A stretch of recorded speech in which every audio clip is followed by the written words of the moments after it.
New South Wales over the past week unveiled a plan for reopening business and returning to some semblance of normal when the state hits vaccination rates of 70%. While questions still remain over exactly what the path back to normal will look like, it has been welcomed largely as an acknowledgement that we are not going to be eliminating COVID in the near future. I spoke with the Treasurer, Josh Frydenberg, about this just a moment ago. We've seen in Victoria that even a hard and early lockdown did not work with the Delta variant. The Australian boss of AstraZeneca today warned Queensland that Delta is coming whether the state is ready for it or not. In your opinion, is it just a matter of time before Queensland and WA and even South Australia have to deal with this virus just like New South Wales and Victoria? Well, it's certainly the case that we will see the Delta variant in other states beyond New South Wales and Victoria. Delta has been a game changer. It's more contagious, it's more dangerous, and it's just a matter of time before Queensland and Western Australia have their own outbreaks. So these states can't delay the inevitable. They need to learn to live with COVID. No person, no state, no country is immune. And the fact is both Queensland and Western Australia are the only two jurisdictions in the Commonwealth that have a double dose vaccination rate, less than 40%. So that's something they really have to pick up on. Well, on that point, you know, these states that have a much lower vaccination take-up than New South Wales and Victoria, should New South Wales have to wait for those other states to reach 80% vaccination levels before kick-starting international travel? Or should New South Wales and Victoria be able to let people travel overseas when they individually reach 80%?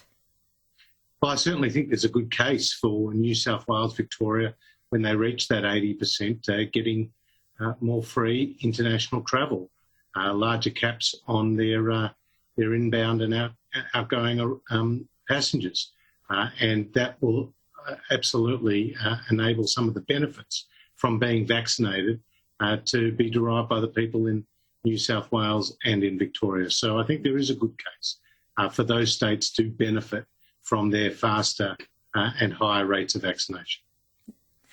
Are you confident enough in the borders reopening later this year to tell people that they should start booking overseas holidays for either Christmas or January 2022? Well, it's not for me to be their local travel agent, Sharri, but what I can say is that those international borders will open, obviously, when it's safe to do so. And the fact that we're making real progress with our vaccination rates do indicate that, that could happen sooner than what I had forecast at budget time, which was to say that the borders would gradually reopen from mid of next year. So I think we are seeing really good progress, which should give people comfort that they'll be able to travel more freely domestically by year end and hopefully internationally as well. Yeah. Treasurer, you gave a very important speech about China's influence on the world and particularly its use of economic carrots like the Belt and Road Initiative to get its way. The Lowy Institute has actually described that speech as the most important one from a cabinet minister this year. The business community, however, has largely been resisting the national security warnings from the Morrison government about China's influence. They've even been urging the government to use more moderate language to avoid getting China offside. Do you think this has been the wrong approach from the business community? And is that why you felt it was so important to give this speech? Well, I think the business community is waking up to the fact that they do need to diversify their markets. They can't have all their eggs in one basket, namely the China basket. That's why I talked about China Plus. And it is really important that businesses and governments encourage these diversifying markets and diversifying supply chains as well. What I was saying in this speech, Sharri, is that there's an increasing overlap between what are our economic policies and economic interests and our national security policies and our national security interests. And Australia has been targeted by China's economic coercion. Just look at their response on barley and beef and coal and wine exports from Australia. But to date, our economy has been remarkably resilient. We have been able to find other markets, and that goes to the high quality and high premium paid for Australian goods and services. So I'm confident that our economy can continue to be resilient, but we also have to be realistic about some of the challenges we currently face with the relationship with China.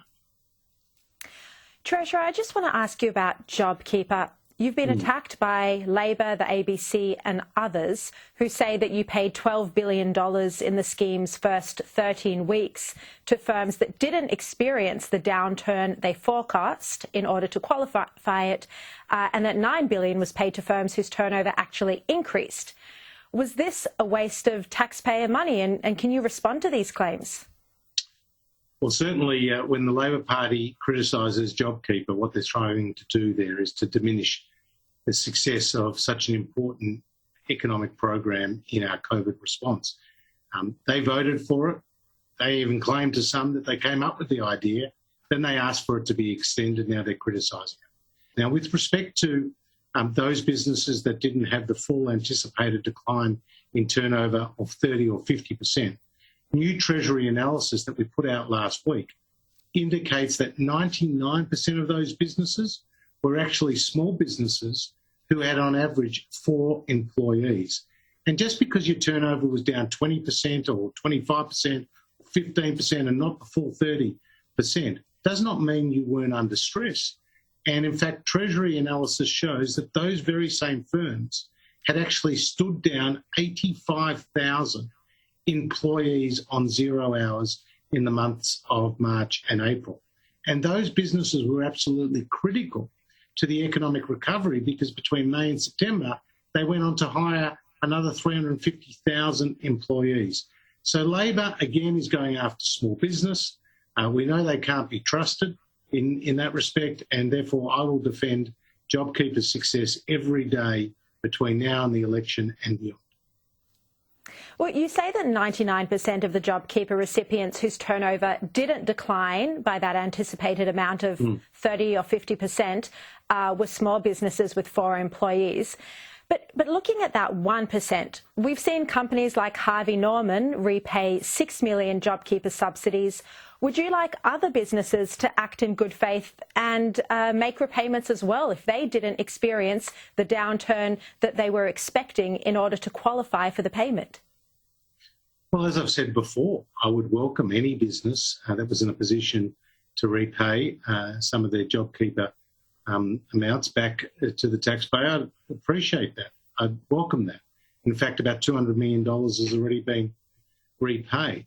But those businesses were acting in accordance with the law, and they were under pressure when the economy was in free fall. Let's not forget the images of tens of thousands, indeed hundreds of thousands of our fellow Australians lining up outside Centrelink at the end of March and April last year when we introduced JobKeeper. And suddenly, with JobKeeper, we saw confidence come back into the economy. People were kept on in their jobs, and that fear that was resonating so widely at that time across the country started to dissipate. Treasurer, I'm not sure if you're across the news this weekend, but the Labor Party has said it will parachute Christina Keneally into the safe Western Sydney seat of Fowler. Labor MP Anne Alley has accused the party of hypocrisy for putting her in this seat at the expense of the local candidate Tu Lee, who has strong local connections. What's your opinion of this factional power play? Well, hypocrisy, thy name is Labor. And hypocrisy, as you say, is not just a word coming from my mouth. It's coming from Anne Alley, a Labor member, about her own party, saying that they've got to do more than pay lip service to diversity. And in her words, she has called this a huge failure by Labor. So I think this is very telling. It's very telling that the Labor Party is trying to parachute Christina Keneally in against the wishes of the local members. And it was interesting this morning to see Tanya Plibersek being asked numerous times to back in Christina Keneally, but failing to do so, failing to back in her fellow front bencher.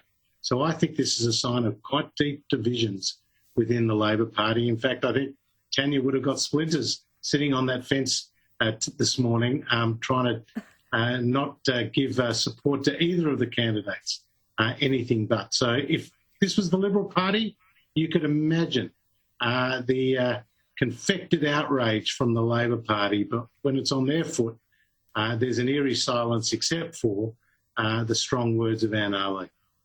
Yeah, it was very surprising and brave of her to speak out publicly, that's for sure. Look, Treasurer, final question. As the number one ticket holder, like former PMs Menzies and Fraser, who is coaching Carlton next year? I hope no one's put you up to that question. But look, there's a few of us who would like to see the former Hawthorn coach, Alistair Clarkson, get the Guernsey, but I don't know if he wants to take it or not, but he's certainly got a wonderful track record in the game. And there's a few other names who are around, but let's hope that Carlton has a better season next year, because we've got a good playing list, but we had a few too many losses this year. And like so many Carlton supporters, I'm hopeful for a better 2022. There you go. Treasurer, thank you very much for your time this Sunday evening. All the best.